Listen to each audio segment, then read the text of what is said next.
لله نحمده ونستعينه ونستغفره ونعوذ بالله من شرور أنفسنا ومن سيئات أعمالنا من يهده الله فلا مضل له ومن يضلل فلا هادي له أشهد أن لا إله إلا الله وحده لا شريك له وأشهد أن محمدا عبده ورسوله اللهم يا معلم إبراهيم علمنا وعلمنا يا مفهم سليمان فهمنا وفقهنا رسولا وكلا آتينا حكما وعلما وسخرنا مع سبيل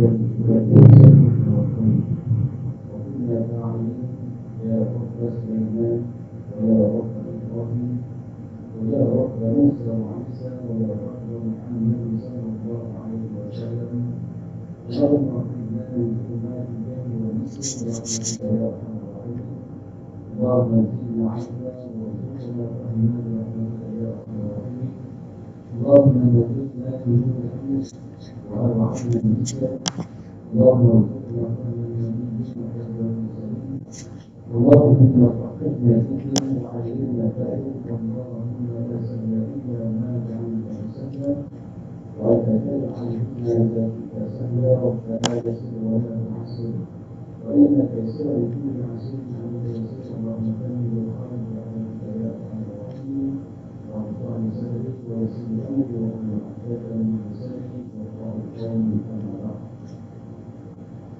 للمتقين التسليم والتوفيق بالعلم والتسليم والإيمان والبلاد وعن الدابة والتنظيم والإسلام والرسالة والتسليم والتوفيق المسلمين والسنة والتوفيق عنه والرسالة وكمان هذا sama-sama kita merasakan kehidupan kepada Allah Subhanahu wa Ta'ala dan dari faktornya segala yang dilayani dapat kita bersama-sama menaikkan solat berhari dan berjemaah mudah-mudahan Allah Subhanahu wa Ta'ala menerima segala amal ibadah amal kebaikan amal kebaikan yang masyarakat dan benar segala dan itu juga merahmatkan kehidupan kepada Allah Subhanahu wa Ta'ala dan dengan sendiri insyaAllah kita bersama-sama mengadakan berita yang bagus ilmu kemudahan mengucapkan rahmatan keberkatan keredaan serta ampunan ke atas kita semua di atas semua dan menjaga kita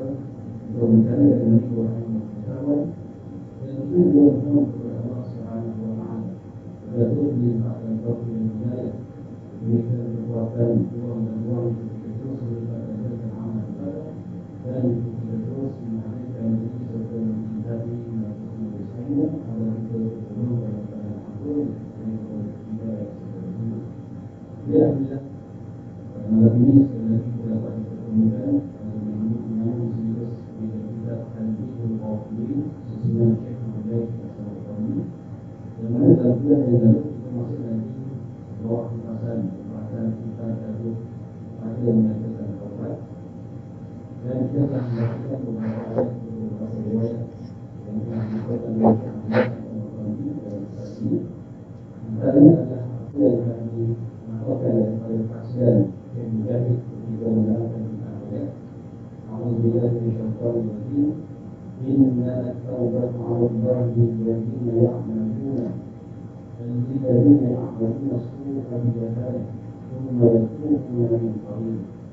Dan yang Mujahid kata kullu syai'in min al-mauti qarib.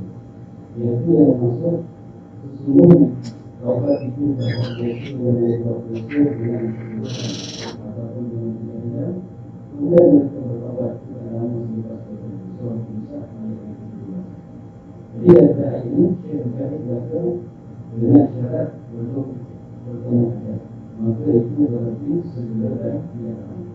Jadi dalam ayat ini Allah Subhanahu wa Ta'ala menyatakan bahawa orang-orang yang melakukan dosa jadi kita ingat yang dia menyadari bahawa apa yang dilakukan itu adalah satu kesalahan dan dosa maka dia alami sifat itu dia terus bertobat kepada Allah Subhanahu wa Ta'ala atas dasar bahawa kemudian menyadari bahawa melakukan kebijakan pada diri masing Al-Jad jadakan jamu dari sekalian saat dan dari sekalian apabila datangnya ada seseorang maka tidak akan dilewatkan walaupun sedikit walaupun sesaat dan tidak akan diperkenalkan mendapatkan walaupun besar.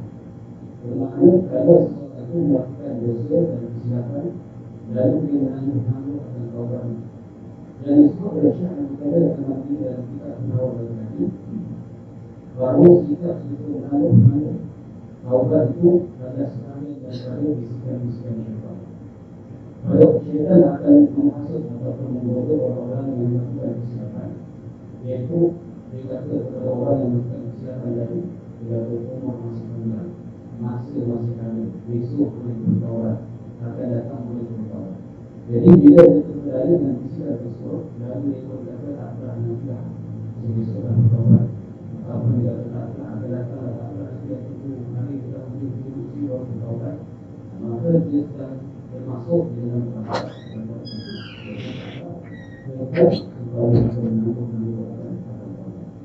Jadi apa yang disebut dalam ini adalah sesungguhnya taubat itu pada mereka yang berbuat dosa dengan berkaitan, iaitu mereka yang melakukan dosa dan juga maksiat dan kemungkaran atas dasar sifat manusia dan yang manusia manusia, iaitu sifat kita manusia dan yang kita kamu tidak pernah sunyi daripada melakukan kesilapan dan daripada sifat itu.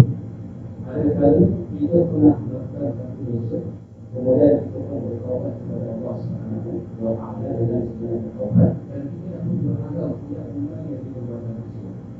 Lalu pada masa-masa akan datang kita terhitung dan tergelincir melakukan dosa yang sama yang pernah kita menyatakan ampun dan taubat kepada Allah yang maha mengurangi dosa tersebut. Akan datang tergelincir dan melakukan perbuatan yang sama, namun dia kembali sedar dan meminta ampun kepada Allah SWT, maka Allah akan memberikan keampunan kepadanya. Abu Hurairah radhiyallahu anhu berkata, Nabi sallallahu alaihi wasallam, jika seseorang bertaubat, Nabi sallallahu alaihi wasallam berkata, jika seseorang bertaubat dosa lalu, jika seseorang berbuat dosa lalu berkata, ya Tuhan, aku telah berbuat dosa, maka ampunkanlah bagiku. Lalu Allah SWT menjawab, kamu itu telah berbuat dosa, tetapi dia sedar mengetahui bahawa dia mempunyai Tuhan yang dapat mengampunkan atau menuntut dosa, maka aku ampunkan baginya. Ini yang disampaikan oleh Nabi SAW, iaitu apabila seseorang melakukan dosa dan dia sedar akan dosa itu, dia tahu bahawa perbuatan itu dosa dan dia sedar akan dosa itu, lalu diingat bahawa di sana ada Tuhan yang maha mengampunkan. Sesungguhnya Allah mengampunkan dosa orang yang ingat itu, maka dia pun meminta ampun kepada Allah SWT dan Allah memberikan ampun dan taubat kepadanya. Ini kerana kemuliaan bagi Nabi SAW. Sedang pada umat-umat yang dahulu, jika berbuat dosa, maka diharamkan apa yang tadi halal, dan bila seseorang berbuat dosa, maka langsung di pintu rumah yang akan ada keterangan mula telah berbuat dosa atau diharapkan. Dan cara taubat ini harus berbuat. Jadi kalau umat-umat terdahulu, dia akan suka untuk mendapat ampunan daripada Allah SWT, mereka akan memberikan kafara-kafara tertentu. Jadi diberikan azab secara langsung, dimusnahkan secara langsung dan sebagainya. Itu umat-umat terdahulu. Bagaimana dalam kisah-kisah umat terdahulu yang telah kita baca dalam Al-Quran yang disebutkan kisah tentang umat terdahulu, kaum Nabi dan sebagainya, ya Allah musnahkan akibat perbuatan-perbuatan mereka.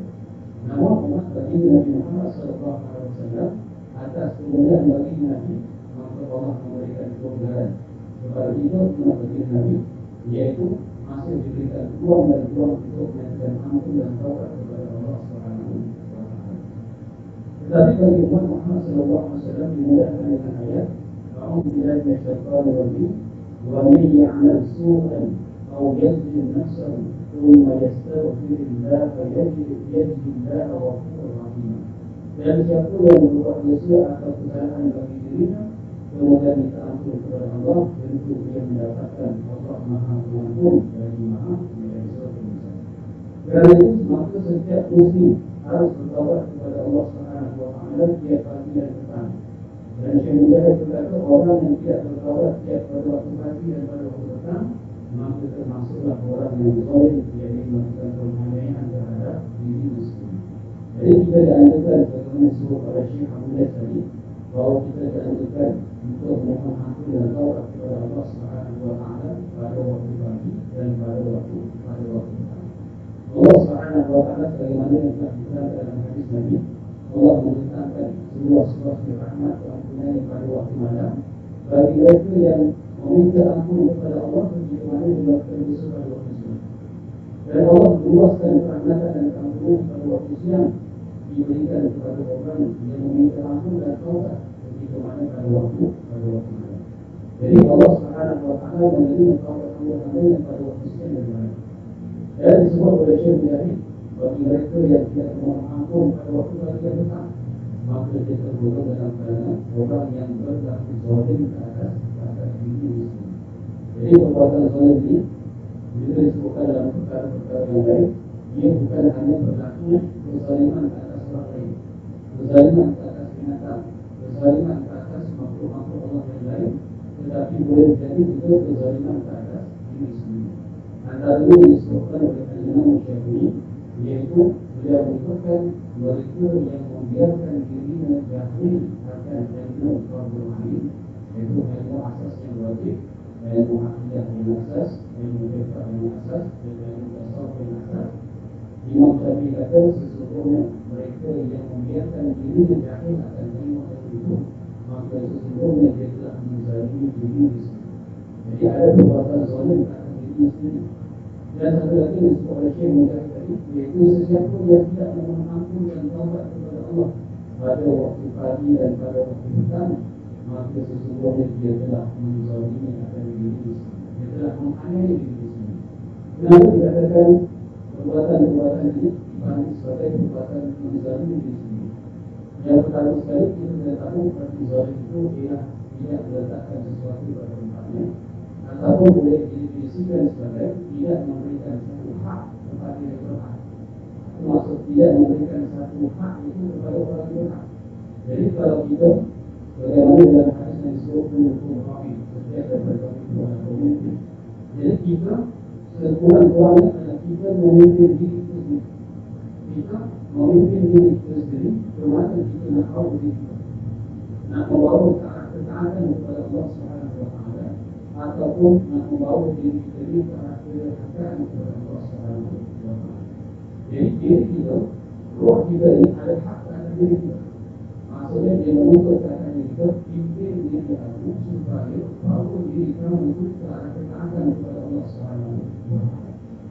Namun apabila seseorang itu membiarkan dirinya jauh daripada ketaatan, melakukan kejahatan, kemungkaran dan sebagainya, maka dia tidak memberikan hak kepada diri sendiri, dan dia tidak memberikan hak kepada roh dia, maka dia telah berlaku zalim ke atas diri. Itu yang dimaksudkan berlaku zalim ke atas diri.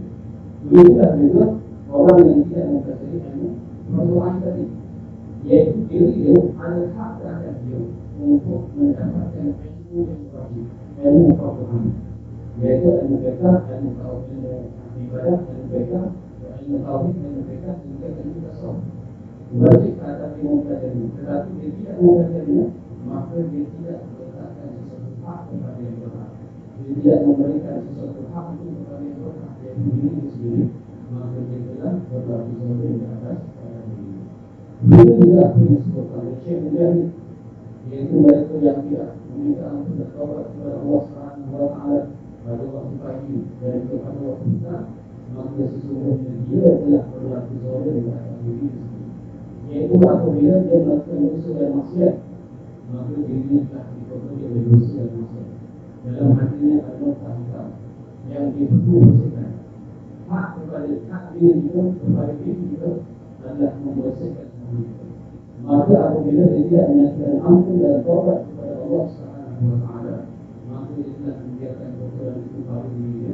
Dia telah meletakkan sesuatu yang bukan pada tempatnya. Jadi meletakkan sesuatu yang bukan pada tempatnya, maka itu juga disebut sebagai zalim. Maka dia telah meletakkan dosa dalam dirinya, dia tidak membersihkan, maka dia telah berlaku zalim ke atas dirinya. Itu satu pandangan. Dan satu sudut pandangan lagi, yaitu dikatakan zalim kerana apa? Kerana dia telah menganiaya diri dia sendiri, kerana dia yakin, dia tahu bahawa apabila dia kembali kembali ke atas lagi. Sebab dengan dosa yang dan maksiat yang dilakukan tadi tidak mengampun kepada Allah pada waktu pagi yang petang. Jadi dosa dan maksiat itu tidak dihilangkan. Maka dia kembali ke akhirat, maka dia akan diazab oleh Allah Subhanahu wa Ta'ala dengan azab yang sangat dahsyat. Jadi itu masuk penganiayaan ke atas diri. Ada satu hadis Nabi Sallallahu Alaihi Wasallam katakan kepada kita satu doa, yaitu doa memohon ampun dan taubat kepada Allah dengan lafaz tayyibul istighfar, yaitu penghulu bagi segala istighfar.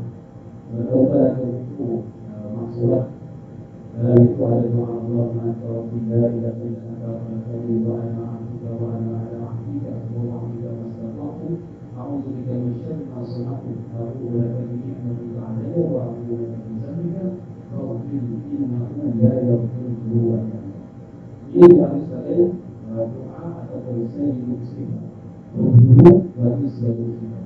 Nabi kata siapa yang membacanya pada permulaan hari, pada permulaan siang, ataupun dalam bahasa kita faham pada waktu subuh, sama ada sebelum subuh ataupun selepas subuh, maka Allah akan dan maka ketika mana dia meninggal pada waktu siang, maka dia akan masuk ke dalam itu. Dengan mereka kata dosa-dosanya akan dibersihkan. Dan saya hidup istighfar. Dan apabila dia membaca pada permulaan malam, sama ada sebelum maghrib ataupun selepas maghrib, lalu dia meninggal dunia pada malamnya, dengan kebiasaan orang yang waktu tidur ataupun sebelum tidur pada waktu malam dia menyesatkan dia baca doa saya istighfar tadi, maka nanti memberikan jaminan dia akan masuk ke dalam itu. Jadi betapa besar dan fadilat untuk memohon dan taubat kepada Allah Subhanahu wa Ta'ala, antaranya adalah dengan kita mengamalkan doa saya istighfar. Contoh boleh tengok dalam buku Maksurat ataupun boleh kita Google saya istighfar ataupun bagi segala istighfar. Baik.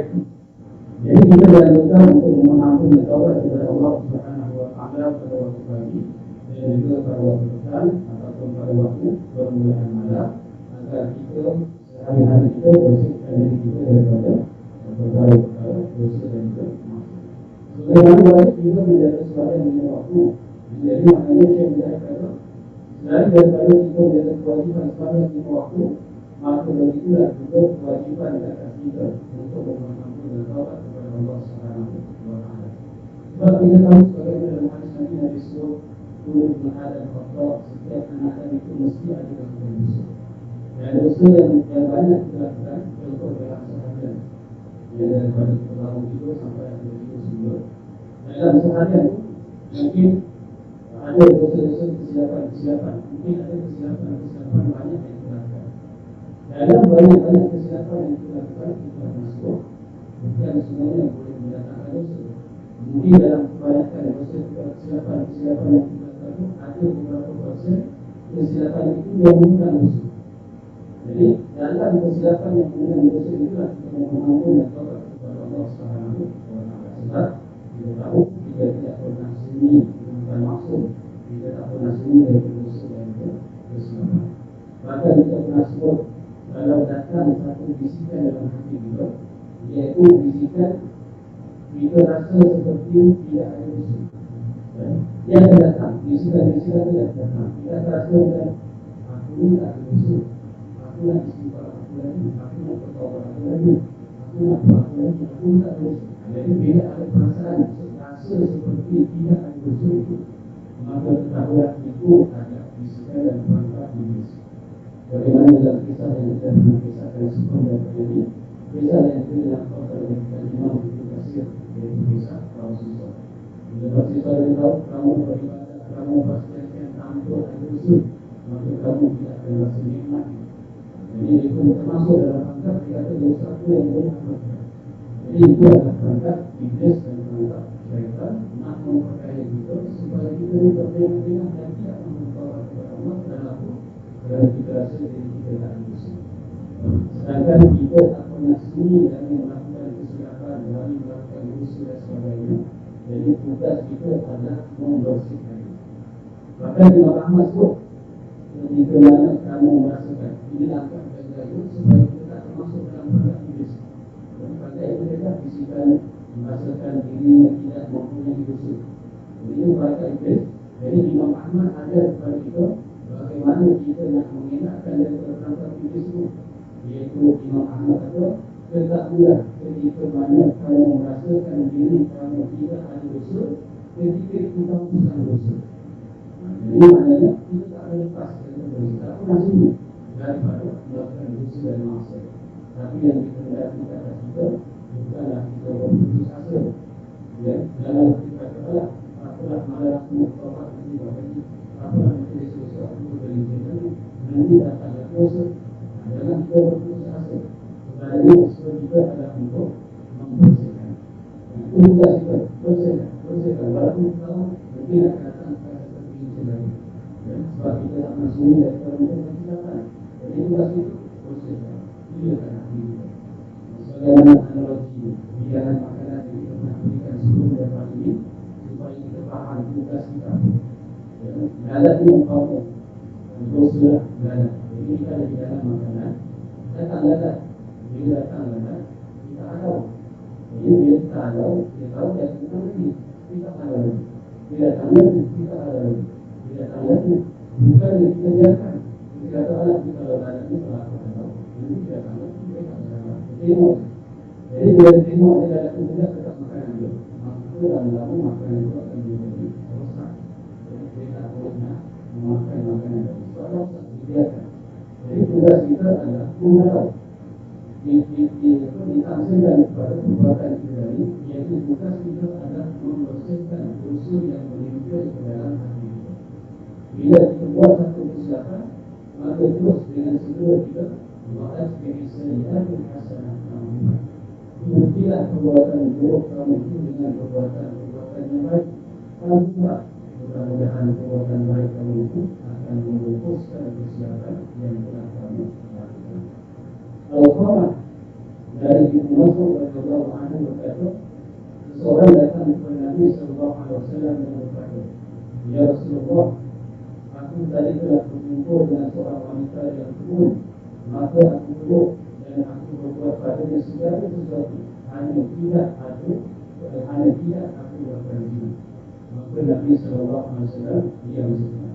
Kemudian turun ayat, "Wa aqimis shalah ربنا وزلة من الليل إن الحسنة يذهبن السيئات ذلك ذكر للذاكرين." Tengoklah, tegakkanlah sembahyang pada waktu siang dan malam, zuhur, asar, maghrib dan isya. Sesungguhnya amal mereka itu dapat menghapuskan kejahatan yang dikatakan dosa.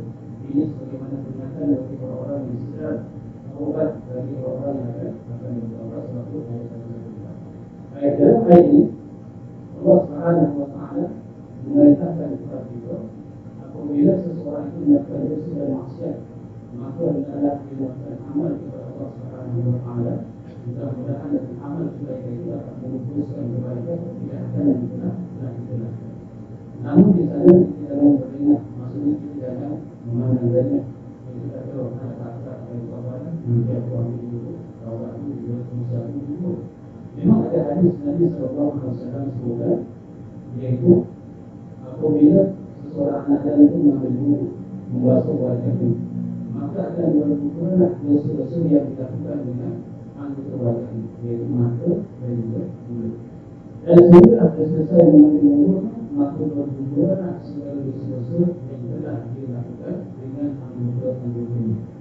Dalam hadis ini disebut berkenaan dengan sifat rahmat dan kasih sayang Allah Subhanahu wa taala, yaitu kepada hamba yang beriman. Ketika mana dia mengambil wudu, maka dalam keadaan dia tak sedar, Allah telah menggugurkan dosa-dosa bagi dirinya.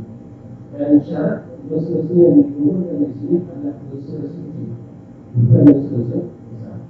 Maksudnya kalau dosa besar, maka dia perlu memohon ampun dan taubat khusus akan dosa yang telah dilakukan.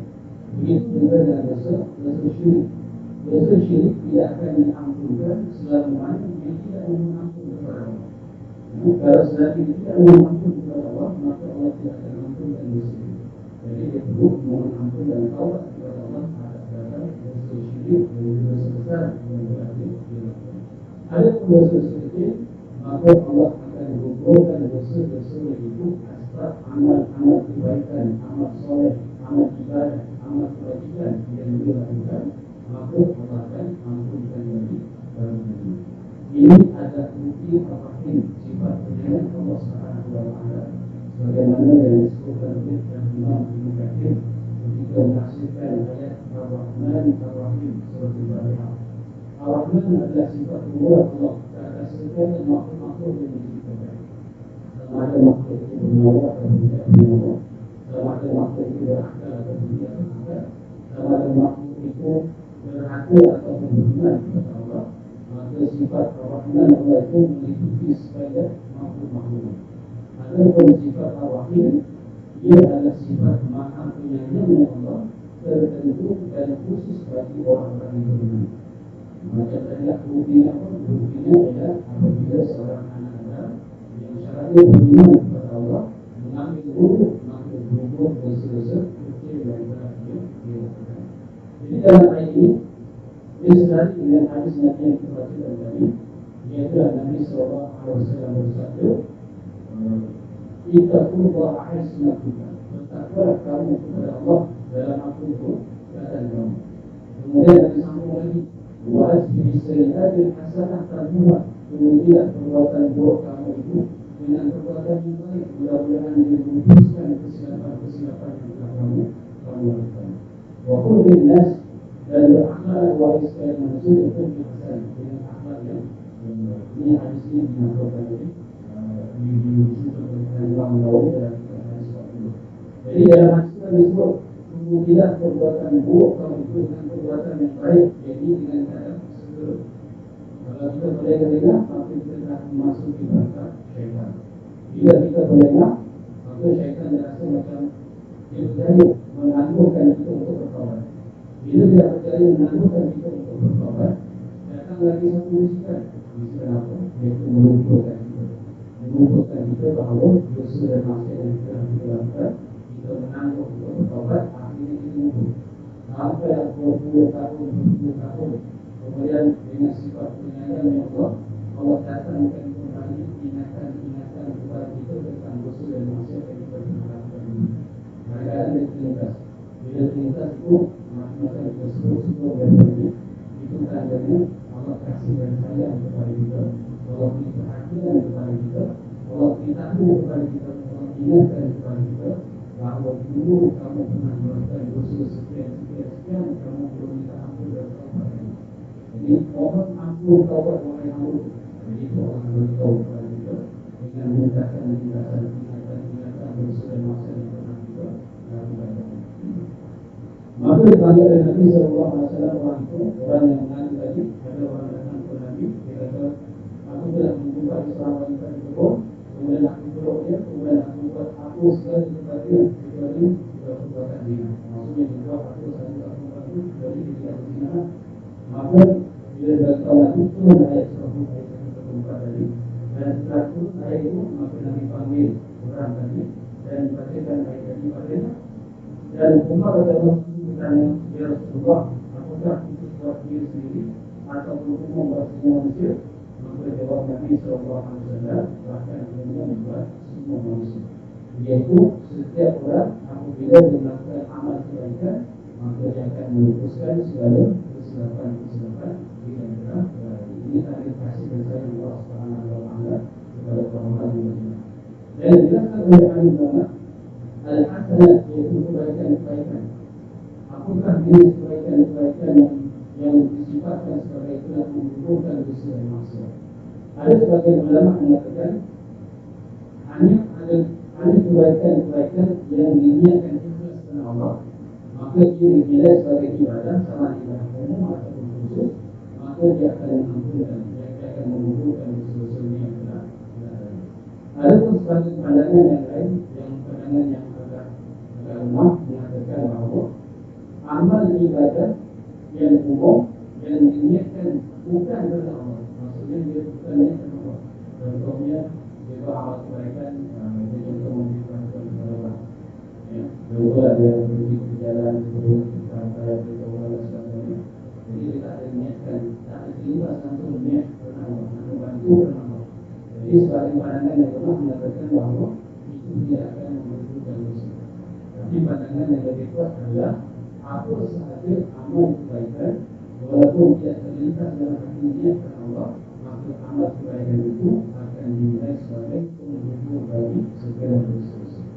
Jadi sebagaimana yang telah disebutkan dalam ayat tadi, iaitu hendaklah sembahyang pada waktu siang malam iaitu zuhur asar, maghrib dan isyak, dan malam di situ merujuk kepada ibadah-ibadah pada waktu malam, bertaubat pada waktu malam, bertaubat pada waktu malam. Sesungguhnya amal baik itu dapat menghapuskan sayiat dari kejahatan-kejahatan dosa-dosa bagi orang yang melakukan dosa dan juga maksiat. Dan juga diberikan syarat oleh ulama, dosa yang digugurkan itu adalah mesti dosa yang dilakukan dalam keadaan sama ada dia jahil ataupun dalam keadaan dia menjadi bahawa itu adalah satu kesilapan.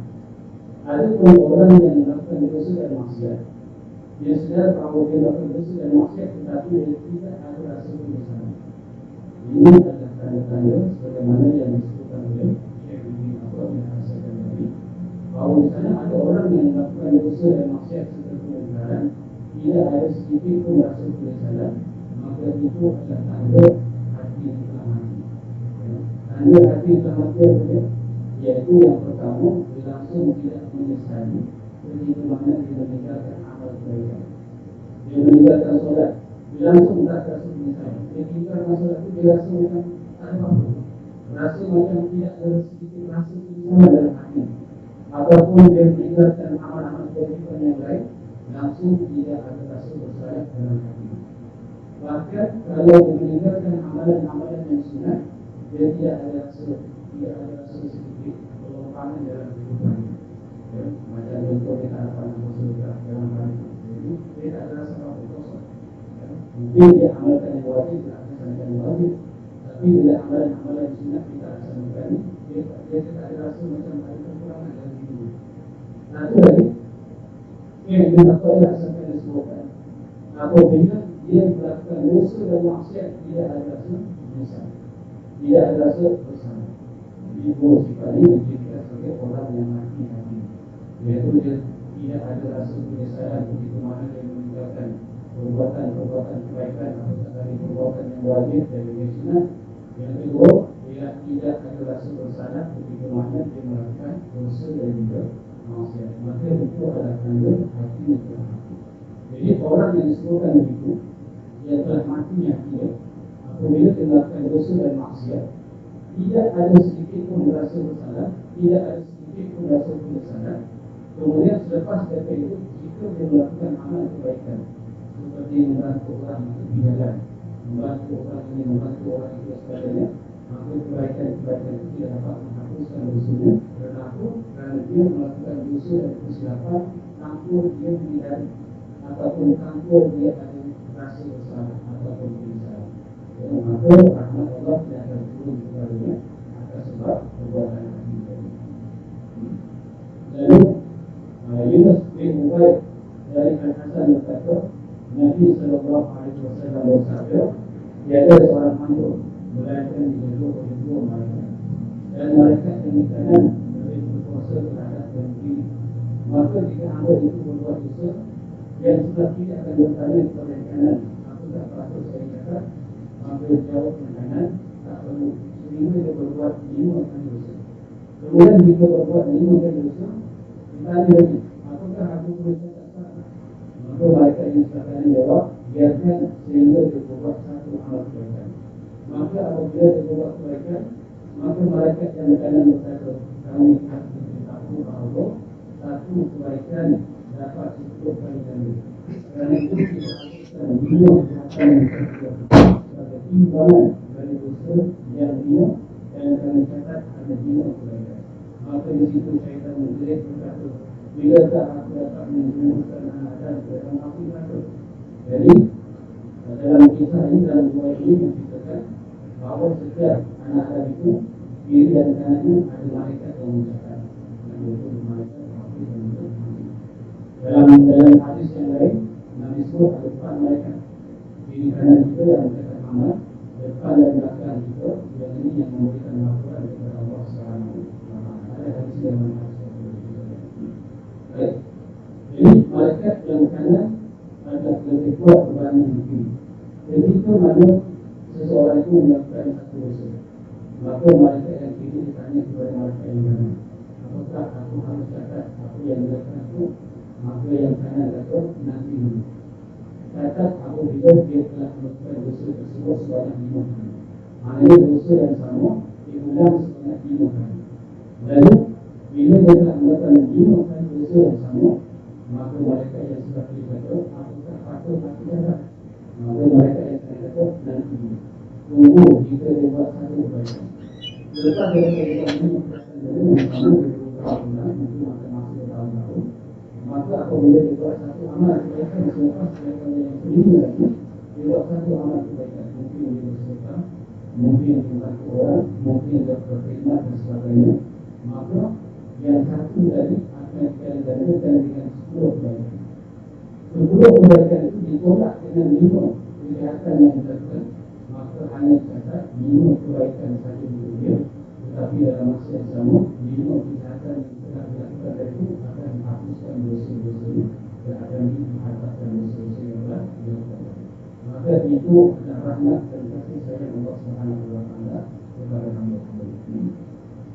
Maka Abu Bakar As-Siddiq meriwayatkan dari Abu Hurairah radhiyallahu anhu berkata pada suatu malam sesudah sembahyang bersama dengan Nabi sallallahu alaihi wasallam, saya keluar. Tiba-tiba saya berjumpa dengan seorang wanita yang berturun berdiri di tengah jalan. Lalu dia berkata, wahai Abu Hurairah, aku telah melakukan satu dosa yang sangat besar. Apakah ada jalan untuk bertaubat? Maka saya bertanya, apakah saya ini menurut kepada Abu Hurairah? Maka apakah dosanya? Maka perempuan itu menjawab, aku telah berzina sehingga mendapat anak, lalu saya bunuh anak itu. Dan Abu Hurairah radhiyallahu anhu berkata, silakanlah engkau dan telah binasakan demi Allah dan telah membinasakan demi Allah tidak ada jalan taubat untuk kamu. Maka perempuan itu pun menjerit sehingga pingsan. Lalu aku tinggalkan dia, iaitu Abu Hurairah tinggalkan dia. Lalu timbullah perasaan, mendatang satu perasaan dalam hati Abu Hurairah tadi. Dia kata, aku berani memberikan fatwa, padahal Rasulullah SAW masih hidup di tengah-tengah kami.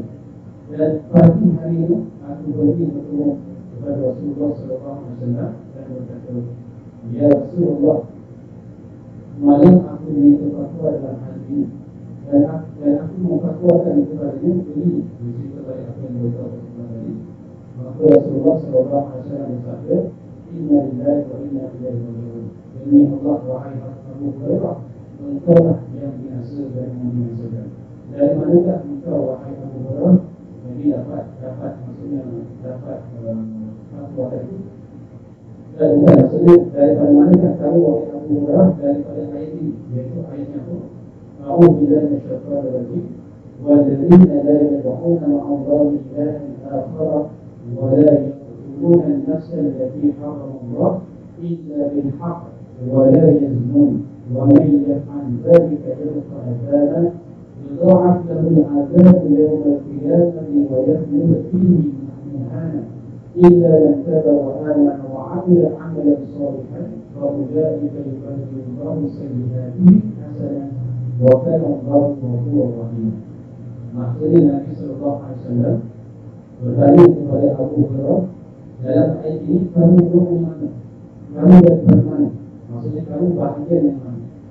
Dan maksudnya dan mereka yang tidak menyeru kepada Tuhan yang lain selain daripada Allah dan tidak membunuh jiwa yang diharamkan oleh Allah kecuali dengan hak dan tidak berzina, dan siapa yang melakukan semua itu mendapat dosa, bahkan akan dilipat gandakan siksa mereka dan kekal dalam siksa itu hingga kecuali orang yang bertaubat, beriman dan melakukan amal yang soleh, maka untuk mereka Allah akan menggantikan semua dosa-dosa mereka dengan kebaikan.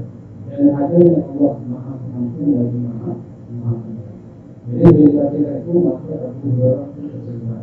Dia kata dalam ayat itu Allah sebut bahawa apabila mereka melakukan dosa dan maksiat, berzina dan sebagainya, lalu mereka bertaubat kepada Allah Subhanahu wa taala dengan sebenar-benar taubat, mereka melakukan amal kebaikan, mereka melakukan amal kebajikan, amal soleh, maka Allah akan ampunkan segala dosa-dosa dan maksiat yang telah dilakukan. Jadi bila Nabi sallallahu alaihi wasallam telah mengatakan ayat ini kepada Abu Hurairah, maka aku segera keluar berjalan-jalan di kota Madinah sambil bertanya-tanya, siapakah yang dapat menunjukkan aku pada wanita yang tadi malam meminta fatwa kepadaku mengenai soal itu dan ini. Sehingga anak-anaknya mengatakan, Abu Hurairah telah tidur.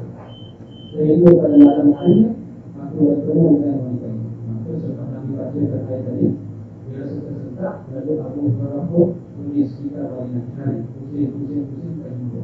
Dia jumpa pada waktu malam. Jadi jumpa wanita itu pada waktu malam di tempat yang terbalik. Dia tidak fatwa itu, maka segera aku terangkan kepadanya apa yang disabdakan oleh Nabi sallallahu alaihi wasallam, bahawa ia dapat taubat dan dapat ampunan daripada Allah Subhanahu wa taala dengan syarat mesti dia beriman kepada Allah, dia melakukan amal-amal kebaikan, amal kebajikan, amal soleh, maka taubatnya akan diterima. Maka ia yang wanita itu menarik nafas yang lega kerana sangat gembira, lalu berkata, wahai Abu Hurairah, saya mempunyai sebuah kebun dan ini saya sedekahkan untuk orang-orang miskin sebagai penebus dosa. Jadi di sini dalam kisah ini nak memberitahu kepada kita yang pertama sekali, jangan kita terlalu berlebihan dalam memberikan pandangan. Contohnya kalau ada orang tanya, wahai sebulan aku telah melakukan dosa sekian, ibu-ibu dia kata, kamu akan aku yang aku tu aku yang kau. Jadi kita kata begitu, orang itu mungkin akan berputus asa. Kalau dia berputus asa, dia mungkin boleh dibawa. Tapi dalam satu hadis yang baik, yang juga dikatakan oleh Imam Nawawi dalam kitab Riyadhus Shalihin, iaitu kisah orang yang membunuh 99 orang. Lalu dia minta fatwa kepada orang yang tersebut. Dia kata, wahai Syekh, aku telah membunuh 99 orang, apakah ada jalan fatwa untuk aku? Lalu Syekh kata, tidak ada jalan fatwa untuk kamu melainkan aku. Lalu dia membunuh orang yang ke-100 tadi, jadi 150 orang. Dia pun jumpa orang yang ke-101. Jadi orang yang ke-101 ini, dia kata, sebesar apapun dosa yang kamu lakukan, jika kamu menyesal atas perbuatan kamu itu dan kamu bertaubat kepada Allah, maka ketahuilah Allah itu Maha Pengampun bagi sekalian dosa yang kamu lakukan. Jadi kita tahu di sini bahawa segala apapun dosa yang kita lakukan, jika ada penyesalan kepada Allah Subhanahu wa taala terhadap dosa yang kita lakukan itu, maka Allah itu Maha Pengampun. Jadi insya-Allah sekali itu saja ini saya mohon maaf sekali berkata-kata terus mengenai yang berasal dari Allah dan saya juga mengucapkan kepada Allah Subhanahu wa taala sekiranya sebenarnya di sini ada perkara yang untuk atas kita sampai bersedia atau tidak sedar, maka kita mengucapkan dalam kasih untuk ada Assalamualaikum warahmatullahi wabarakatuh. Astagfirullahaladzim. أعوذ بالله السميع العليم من الشيطان الرجيم. بسم الله الرحمن الرحيم. الحمد لله رب العالمين حمدا يوافي نعمه ويكافئ نعمه ويكافئ مزيده. يا ربنا لك الحمد كما ينبغي لجلال وجهك ولكرمه وعظيم سلطانه. اللهم أرنا الحق حقا وارزقنا اتباعه وأرنا الباطل باطلا وارزقنا اجتنابه. اللهم اجعلنا من هداك المظلوم وتوفنا وآمنا وعافنا وتوفنا مسلما. ربنا آتنا في الدنيا حسنة وفي الآخرة حسنة وقنا عذاب النار. وصلى الله على سيدنا محمد وعلى آله وصحبه وسلم والحمد لله رب العالمين. السلام عليكم ورحمة الله وبركاته.